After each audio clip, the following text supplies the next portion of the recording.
6 weeks after she focused the nation's attention on the U.S. Olympic Committee's bungled response to an enormous sexual abuse scandal, gymnastics champion Aly Raisman is suing the embattled organization. In court papers filed in California, the gold medalist contends the Sports Federation knew or should have known that team doctor Larry Nassar was molesting her and other young athletes under the guise of medical treatment.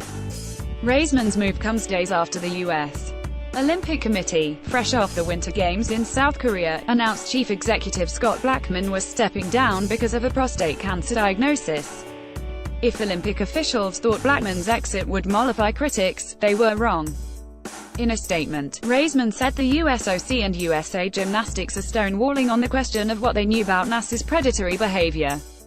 After all this time, they remain unwilling to conduct a full investigation, and without a solid understanding of how this happened, it is delusional to think sufficient changes can be implemented, she said. I refuse to wait any longer for these organizations to do the right thing. It is my hope that the legal process will hold them accountable and enable the change that is so desperately needed. It was Raisman, a veteran of the 2012 and 2016 Games, who turned up the heat on the Olympic Committee in January with a surprise appearance and searing statement at Nassar's marathon sentencing hearing. Why have I and the others here probably not heard anything from the leadership of the USOC? Why has the US Olympic Committee been silent? Why isn't the USOC here right now? She asked. Days later, the USOC apologized for skipping the hearing, pledged to reach out to the victims, ordered the board of USA Gymnastics to resign, and said it was launching an independent investigation conducted by a third party. Nassar's victims are skeptical that a review conducted by a law firm chosen and paid by the USOC can be truly independent. They are banking on Congress to get to the bottom of what Olympic and gymnastics officials knew. The lawsuit describes how Nassar was allowed unfettered access to Raisman and other elite athletes as they trained at the Carolee Ranch owned by famed coaches Bella and Martha Carolee and at competitions around the world.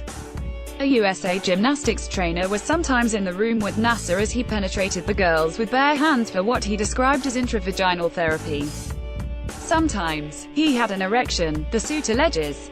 A national team member, Maggie Nichols, reported the abuse to USA Gymnastics in the summer of 2015.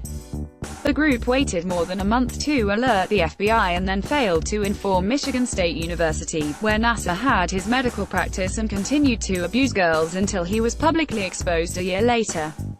I refuse to wait any longer for these organizations to do the right thing. The USOC said it only learned of the allegations against Nassar when the Indianapolis Star published a story about them in September 2016. As NBC News reported last month, USA Gymnastics outlined the accusations in an email to the USOC's security chief a year earlier. A USOC spokesman has said the security official did not share the email with anyone else.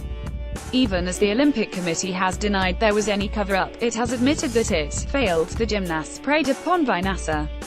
Raisman's suit also named USA Gymnastics, which has said it had no inkling of Nassar's crimes until Nichols' report and kept the allegations secret because it believed the FBI wanted it that way.